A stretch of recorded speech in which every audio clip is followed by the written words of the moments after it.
নমস্কার বন্ধুরা, আমি অপর্ণা চলে এসেছি নতুন একটি ভিডিও নিয়ে।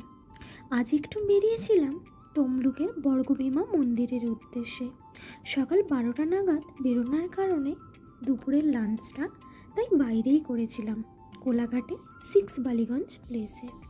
মেনুতে ছিল বাসন্তী পোলাও, ভেটকি পাতুরি আর দই চিকেন, আর সর্বশেষ ছিল মিক্সড কোল্ড ড্রিঙ্কস আর আমপান্নার শরবত। রেস্টুরেন্টটা দেখতে পাচ্ছেন খুবই সুন্দর, আর লোকেশানটাও খুব সুন্দর। কোলাঘাটে যদি কেউ আসেন তো এখানে ট্রাই করতে পারেন, খাবার অত্যন্ত দারুণ। তারপর মন্দিরের উদ্দেশ্যে রওনা হলাম।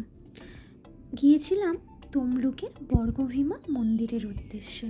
হয়তো অনেকেই জানেন এটি সতীর পীঠস্থান নামে পরিচিত, যেখানে সতীর বাম পায়ের গোড়ালি পড়েছিল। মন্দিরটিকে বাইরে থেকে দেখতে ঠিক এই রকম লাগে।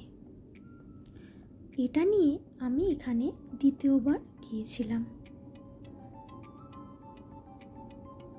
তারপর আমার কিছু ফটো আর ভিডিও তুলে নিই।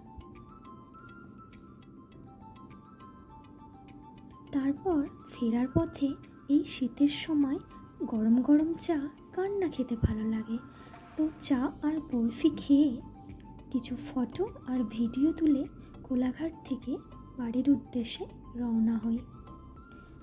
তো আজ এই পর্যন্তই, দেখা হচ্ছে পরের ভিডিওতে।